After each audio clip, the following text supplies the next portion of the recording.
Welcome to Firefly Studios. My name is Kadia, and today we're going to go over the basics of setting up and installing Unity. So, first step is we're going to go to Google, and we can just type in Unity 3D. That will take us to this right here. We can just go straight to the download page, download Unity Hub, then you just have to navigate to your downloads folder, wherever you want to download it. I've already downloaded it here. Then we can just go over here to our downloads folder, run it, agree, pretty standard stuff there, browse. I'm going to put it, I already have it installed on C, I'm going to install it on D, and go to Unity Hub, and install. Yep. That should close out the current version that's open. Finish. And this will open up Unity Hub. Alrighty. By default, I believe you see this page first. It's going, in order to set it up, what you have to do is come up here and sign into an account or create an account. It's very simple to create an account. It'll take you through that process. It requires an email. You set up your password, all of that, and then it will ask you, when you go here, it'll ask you if you use Unity in a professional capacity or not. As a student, you probably don't, so you can just hit that, then you hit done, and it will activate your license so that you have that.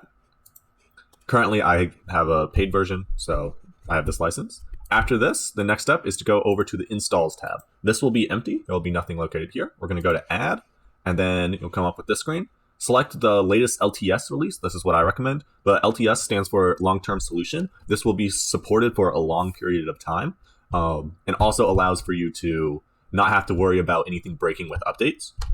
It's the most stable version. Then you go to next, and then you can ask for which modules you need. So in this case, you do want Microsoft Visual Studio. I recommend always having WebGL build support. This allows you to embed your game on websites like itch.io. And then if you plan to build out to an Android, you can select that. Note that when you select that, you also want to have the SDK option selected. Or you can build out to Windows or what have you.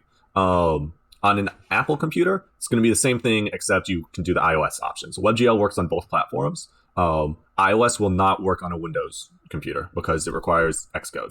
Then you go to next, agree to some terms, and then you hit done, and then it starts installing. I'm going to just hit cancel because I already have it installed here. After you do that, the next step is to go to the projects tab here. So this projects tab is going to be blank. These are a whole bunch of projects I have. And you'll go to new, then you'll get this window. It might take a second for all the templates to load. These are different preset options for starting points for projects. Here's going to be where you put your name, and then you can just navigate to wherever you want to put it. The ones that you'll use most often are 2D and 3D. The HDRP and the URP, these are rendering pipelines. So if you want to have higher fidelity graphics, these are options to choose. The universal rendering pipeline is geared towards mobile devices, whereas the high definition rendering pipeline is geared towards high-end machines. Pretty much only like computer builds. Current generation consoles could also work on that. These are the micro games. These are basically follow along tutorials that kind of skip all the code and is just setting stuff up in Unity. You can have fun messing around with those if you wish. VR, augmented reality, all those types of things. Mobile 2D and mobile 3D. These are further optimizations for mobile platforms. I'm going to just go with the 2D project. I'm going to call this video project, and I'll do create.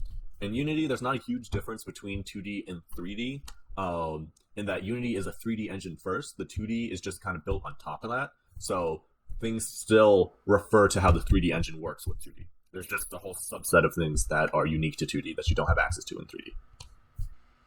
All right, now that it is loaded, we're going to go over the basic Unity interface. So over here in the center of your screen, you've got your scene tab.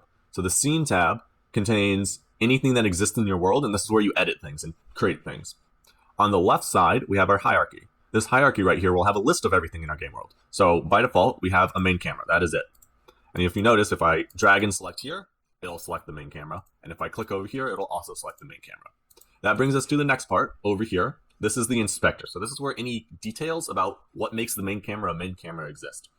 These, in Unity, these are referred to as components. So this object has 3 components on it: a transform, which just tells us where it is in the world, a camera component, which makes it a camera, and an audio listener, which makes it able to hear audio. The next step is the project window down here. This is where you see all your files and folders and everything you need to make your game. So in this case, we have a scene folder, which is the sample scene, or our current level. We could also, by right-clicking, create a whole bunch of things. So for instance, C# script would be how you create scripts. Material would be how you create materials, and so on and so forth. Sub-windows that are important is you have this game tab. This is what the camera sees. So this is looking out of this camera's lens, and this is what the player will see. Over here on the bottom, we have the console. This is where bugs will appear and errors. The warning signs are just like, hey, you should know this. There'll be a red stop sign with an exclamation point if it's an error. Those are the main tabs that we care about for now. If there are other tabs that you wish to use, you can just go to this window panel and enable or disable things. The ones that I use the most are the animation and animator tabs. These allow for animation. All right, next we're going to show you guys how to add an object to our scene. So there's two ways to do that. You can either come up here to this little plus in the hierarchy. This is in the top left of the screen, and select something from this list. Or you can right click here and do it this way. You can also technically do it up top, but I never use this one. So here we're gonna go create 2D object, and I will go to sprites, and then I'll add a square. So now I've got a square. And as you can see, now we have a square here, the square has its own stuff, we got our square here. By default, when you select a sprite, it is on our rec tool. This allows us to just stretch, pull, rotate, all those types of things. Normal image manipulation. There are other tools to manipulate things in Unity. So the first one is your Q key, and this allows you to just pull your screen around. This can also be achieved by pressing down on the middle mouse button. The second one is the W key. This will allow you to move things along an axis. So in this case, I'm moving only on the horizontal or X axis. This one, the vertical or Y axis. E, or this third one here is rotate. Same thing, you can do it along axes, or you can free rotate by grabbing in the middle. R is scale. Same thing as all the others. These are all built kind of the same way. So you can scale along axes, or you can click the center cube to scale evenly. And then T. And this one is just a unilateral one that allows you to do anything, all of them at once. I never use it. So let's say you have accidentally rotated something. The way you reset it is just come over to your transform component over here. You could manually type in 0 in a bunch of these, but the easiest way is you click on these 3 little dots here in the upper right corner and just hit reset. And that'll reset it right to its origin point. Now we're going to go over a couple 3D controls. So all I have to do to switch this to 3D is press this little 2D button right here, and now it's in 3D mode. So here, mouse wheel scrolls in and out. This also works in 2D mode. If you press the mouse button, it allows you to drag it around.